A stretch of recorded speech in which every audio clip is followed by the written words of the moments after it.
Hi అండి, నేను మీ శిల్పా వినయ్. వెల్కమ్ టు విన్సీ కిచెన్. బెల్లం గవ్వలు టేస్టీగా ఇంకా క్రిస్పీగా రావాలంటే పిండి ఎలా కలుపుకోవాలి, పాకం ఎలా పట్టుకోవాలి, ఇవన్నీ కూడా ఈ వీడియోలో మనం చూద్దాము. ఈ కొలతలో చేశారంటే బెల్లం గవ్వలు మీరు ఎప్పుడు చేసినా కానీ పర్ఫెక్ట్గా వస్తాయండి. చూస్తున్నారు కదా గవ్వలు ఎంత బాగా వచ్చాయో.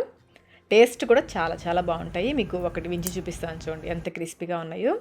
మరి ఇంకెందుకు ఆలస్యం, ఈ బెల్లం గవ్వలు ఎలా తయారు చేసుకోవాలో చూసిద్దాం రండి. ముందుగా గవ్వలకి పిండి కలుపుకుందాము. ఒక మిక్సింగ్ బౌల్లో 2 కప్పుల గోధుమ పిండి వేసుకోవాలి. ఇది వెయిట్లో వచ్చేసి 1/2 కిలో గోధుమ పిండి. దీంతో పాటుగా 2 కప్పుల మైదా పిండి కూడా వేసుకోవాలి. ఇది కూడా వెయిట్లో 1/2 కిలో ఉంటుంది. మీరు మైదా వద్దనుకుంటే మొత్తం 4 కప్పుల గోధుమ పిండితో అయినా చేసుకోవచ్చు, లేదంటే గోధుమ పిండి వద్దనుకుంటే 4 కప్పుల మైదా పిండితో అయినా చేసుకోవచ్చు. దీన్ని పక్కన పెట్టేసుకుని ఇప్పుడు ఒక మిక్సీ జార్లో 1/2 కప్పు బొంబాయి రవ్వ, సూజీ అంటారు కదా, ఉప్మా రవ్వ, మనం గోధుమ పిండి కొలుచుకున్న కప్పుతో 1/2 కప్పు బొంబాయి రవ్వ వేసుకుని మధ్య మధ్యలో ఆపుకుంటూ వీలైనంత మెత్తగా గ్రైండ్ చేసుకోవాలి. బొంబాయి రవ్వ వెయిట్లో వచ్చేసి 85 గ్రామ్స్, 85 గ్రాములు ఉంటుంది. ఈ విధంగా వీలైనంత మెత్తగా గ్రైండ్ చేసేసుకుని ఈ గోధుమ పిండి మైదా పిండి వేసుకున్నాం కదా, ఆ పిండిలోకి వేసేసుకోవాలి. ఇప్పుడు ఇందులో 2 చిటికలు సాల్ట్ కూడా వేసేసి ఒకసారి ఈ రవ్వ సాల్ట్ అంతా కూడా పిండిలో బాగా కలిసేలా కలుపుకోవాలి. పిండిలో ఈ విధంగా కొంచెం రవ్వ వేయడం వల్ల గవ్వలు బాగా క్రిస్పీగా వస్తాయి. బాగా కలిపేసుకుని ఇప్పుడు ఇందులో 1/2 కప్పు వేడి నెయ్యి కానీ నూనె కానీ పోసుకోవచ్చు. నేనైతే నెయ్యి సగము నూనె సగము వేసి కాచేసి పోస్తున్నాను. కొంచెం నెయ్యి వేసుకుంటేనే గవ్వలకి మంచి టేస్ట్ వస్తుంది. అది సగం ఈ సగమైనా వేసుకోవచ్చు, మొత్తం నెయ్యితో అయినా చేసుకోవచ్చు, లేదంటే మొత్తం నూనెతో అయినా చేసుకోవచ్చు. ఇది పిండిలో బాగా కలిసేలా కలుపుకోవాలి. ముందు వేడిగా ఉంటుంది కాబట్టి స్పూన్తో కలిపేసుకుని తర్వాత చేత్తో బాగా రబ్ చేస్తూ కలుపుకోవాలి. ఇలా పిండికి నెయ్యి బాగా పట్టించడం వల్ల గవ్వలు బాగా గుల్లగా వస్తాయి. మనం వేసిన నెయ్యి సరిపోయిందో లేదో కొంచెం పిండి తీసుకుని నొక్కి చూస్తే ఒక ముద్దలాగా రావాలి. అలా వచ్చింది అంటే మనం పోసిన నెయ్యి సరిపోయినట్లే. చూడండి, ముద్ద సరిగ్గా అవ్వలేదు కదా, అంటే నెయ్యి సరిపోలేదు. ఇప్పుడు నేను మరొక 2 టేబుల్ స్పూన్ల నెయ్యి వేస్తున్నాను. ముందు మనం 1/4 కప్పు పోసాం కదా, ఇప్పుడు ఒక 2 టేబుల్ స్పూన్లు పోస్తున్నాము. చూసుకుంటూ వేసుకోవాలి. మనం నెయ్యి కరెక్ట్గా వేస్తేనే మనకి గవ్వలు బాగా క్రిస్పీగా వస్తాయి. చేత్తో గట్టిగా ప్రెస్ చేస్తూ పిండిని కలుపుకోవాలి.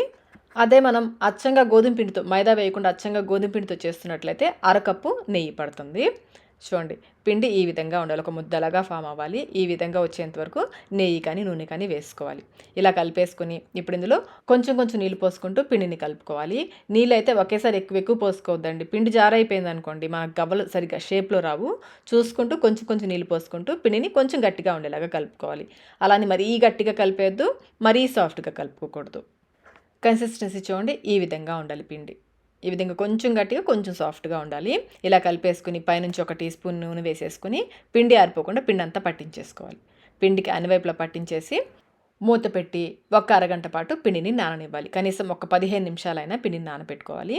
పిండి నానిన తర్వాత మళ్ళీ ఒకసారి కలిపేసుకుని, మరీ మద్దన చేయాల్సిన అవసరం లేదు, లైట్గా ఒకసారి కలిపేసుకుని కొంచెం కొంచెం పిండిని తీసుకుని చిన్ని బాల్స్ లాగా చేసుకోవాలి. ఈ పిండి ముద్దలు మరీ పెద్దవి చేసుకోవద్దు. చూడండి, చిన్నవి చేసుకుంటేనే బాగుంటుంది. ఇలాగే పిండి అంతటిని కూడా చిన్ని బాల్స్ లాగా చేసేసి ఇవి ఆరిపోకుండా మూత పెట్టి పక్కన పెట్టేసుకోండి. ఇప్పుడు గవ్వల చెక్క తీసుకుని పిండి అంటుకోకుండా దీనిపైన ఈ గీతల పైన కొంచెం నూనె రాసుకోవాలి. ఇప్పుడు ఒక్కొక్క పిండి ముద్ద పెట్టేసుకుని చూడండి, పిండి ముద్దలా పెట్టి అంచుల దగ్గర ముందు నొక్కి తర్వాత ఈ విధంగా ముందుకు తీసుకురావాలి. కొంచెం గట్టిగా ప్రెస్ చేస్తూ ముందుకు తెస్తే మీకు గవ్వ షేప్ చక్కగా వస్తుంది. ఇంకొకటి చూపిస్తాను చూడండి. ముందు ఇలా సైడ్కి నొక్కి తర్వాత ముందుకు ఈ విధంగా రోల్ చేయాలి. కొంచెం బలం పెడుతూ రోల్ చేస్తే మీకు షేప్ చక్కగా వస్తుంది. ఇలాగే మిగిలిన ఈ బాల్స్ అన్నీ కూడా గవ్వల్లాగా చేసేసుకోవాలి. గవ్వల చెక్క లేని వాళ్ళైతే కొత్త దువ్వెన ఉంటే ఆ కొత్త దువ్వెన పైన చేసుకోవచ్చు. కానీ ఇంట్లో అయితే గవ్వల చెక్క, కజ్జికాయల చెక్క, మురుకులు గొట్టం, ఇంకా పూరీ ప్రెస్ ఉంటుంది కదా, ఇలాంటివి అయితే ఖచ్చితంగా ఉండాలండి. అవి ఉంటేనే మనకి పిండి వంటలు చేయడం ఈజీగా ఉంటుంది. అలాగే ఇలాంటి గవ్వలు లాంటివి చేసినప్పుడు ఇద్దరు ఉంటే ఈజీగా ఉంటుంది పని. పిల్లలు ఉంటే చక్కగా పిల్లలకి ఇచ్చేసేయండి, చక్కగా ఉత్తేస్తారు, ఎంజాయ్ చేస్తారు. ఇలాంటి పనులు అయితే గవ్వలన్నీ కూడా ప్లేట్లోకి వేసేసుకొని ఇవి ఆరిపోకుండా ఒక క్లాత్తో కవర్ చేసేసి పక్కన పెట్టేసుకోండి. ఈ గవ్వలు వేయించడానికి డీప్ ఫ్రైకి సరిపడిన నూనెని పెట్టేసి మీడియం ఫ్లేమ్లో నూనెని కాగనివ్వాలి. నూనె మరీ వేడెక్కిపోకూడదు, మధ్యస్థంగా ఉండాలి.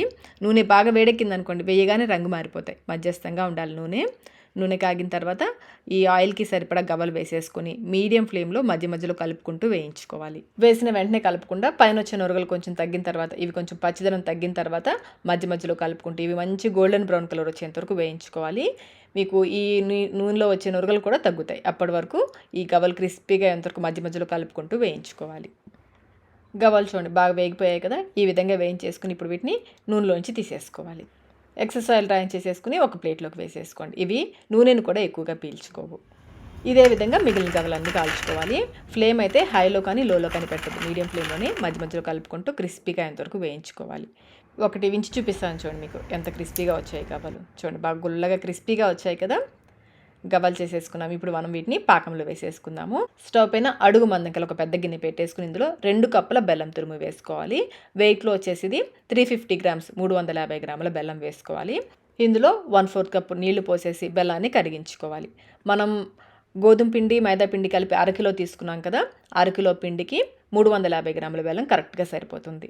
బెల్లం కరిగిన తర్వాత ఏమైనా నలకలు ఉన్నాయనిపిస్తే ఫిల్టర్ చేసుకోండి. ఫ్లేమ్ని మీడియంలో పెట్టేసి మధ్య మధ్యలో కలుపుకుంటూ ఇది లేత ఉండపాకం వచ్చేంత వరకు ఉడికించుకోవాలి. మధ్య మధ్యలో అయితే పాకం చెక్ చేసుకుంటూ ఉండాలి. ఒక ప్లేట్లోకి నీళ్లు తీసుకుని కొంచెం పాకం వేసి మధ్య మధ్యలో చెక్ చేసుకుంటూ ఉండాలి. మనం అరిసెలకి పాకం తీస్తాం కదా, దానికంటే కొంచెం తక్కువ పాకం తీసుకోవాలి. మీకు చూస్తే అర్థమవుతుంది చూడండి. ఈ విధంగా కొంచెం లేత ఉండపాకం కావాలి. ఇలా ఉడికించుకోవాలి. ఇప్పుడు వెంటనే స్టవ్ ఆఫ్ చేసేసుకొని ఇందులో 1 టేబుల్ స్పూన్ నెయ్యి వేసుకోవాలి. నెయ్యి వేయడం వల్ల గవ్వలకి మంచి ఫ్లేవర్ వస్తుంది. ఇంకా కొంచెం యాలకుల పొడి కూడా వేసేసి పాకంలో ఇవి బాగా కలిసేలాగా కలుపుకోవాలి. పాకం రాగానే వెంటనే స్టవ్ ఆఫ్ చేసేసుకోవాలి. బాగా కలిపేసుకుని మనం తయారు చేసుకుని గవ్వలు ఇందులో వేసేసుకోవాలి. పాకం సరిపోతుందా, పాకం ఎక్కువ అవుతుందా, ఈ డౌట్ ఏమీ అవసరం లేదండి. కరెక్ట్గా సరిపోతుంది. ఎక్కువ అవ్వదు, తక్కువ అవ్వదు. మనం తీసుకున్న 1 కిలో గోధుమ పిండి, అది మైదా పిండి గోధుమ పిండి కలిపి 1 కిలో, 350 గ్రాముల బెల్లం, 85 గ్రాముల రవ్వ కరెక్ట్గా సరిపోతుందండి. పాకం అయితే ఎక్కువ అవ్వదు, తక్కువ అవ్వదు. బాగా కలుపుకోవాలి. పాకం అంతా కూడా గవ్వలకి పట్టేలాగా పెద్ద గరిటె తీసుకోండి. పాకమంతా కూడా ఈ గవ్వల పైకి వచ్చేలాగా నిదానంగా కలుపుకోండి. లేదంటే గవ్వల పైన ఒక లేయర్ లాగా అలా కొట్టుకుపోతూ ఉంటుంది. నిదానంగా పాకమంతా కూడా గవ్వలకి పట్టేలాగా నిదానంగా కలుపుకోవాలి. అడుగు నుంచి తీసుకుంటూ కలుపుకుంటే పాకం మీకు గవ్వల పైకి వస్తూ ఉంటుంది. అందుకనే మనం ఈ పాకం పట్టే గిన్నె కొంచెం వెడల్పుగా ఉన్న గిన్నె తీసుకుంటే కలుపుకోవడానికి ఈజీగా ఉంటుంది. ముందైతే పాకం పల్చగా అనిపిస్తుంది, కలుపుతూ ఉంటే పాకం మనకి దగ్గర పడుతూ ఉంటుంది. కొంచెం సేపటికి ఇది కొంచెం చిక్కబడుతూ ఉంటుంది. ఆల్రెడీ చూడండి, మీకు కలుపుతుంటేనే అర్థమవుతుంది కదా, కొంచెం చిక్కబడింది. ఇలా ఎంతసేపు కలపాలి అంటే మనం కలుపుతున్నప్పుడు చూడండి తీగలుగా వస్తుంది కదా, అలా తీగలుగా రాకుండా గవ్వలు విడివిడిగా అయిపోతూ ఉంటాయి. అలా వచ్చేంతవరకు మధ్య మధ్యలో కొంచెం గ్యాప్ ఇస్తూ కలుపుకుంటే మీకు గవ్వలు ఒకదానికొకటి అంటుకోకుండా విడివిడిగా వచ్చేస్తాయి. చూడండి, ఇప్పుడు మనకి తీగలు రావట్లేదు కదా, ఈ విధంగా వచ్చేంతవరకు కలుపుకోవాలి. ఇలా బాగా కలిపేసుకుని సమానంగా స్ప్రెడ్ చేసేసి ఒక 15 నిమిషాల పాటు పక్కన పెట్టేసేయండి. మీకు ఒకదానికొకటి అంటుకోకుండా చక్కగా విడివిడిగా వచ్చేస్తాయి. మనం చేత్తో ఏరేసుకోవచ్చు. చూడండి, చక్కగా అంటుకోకుండా ఒక్కొక్కటిగా విడివిడిగా వచ్చేస్తాయి.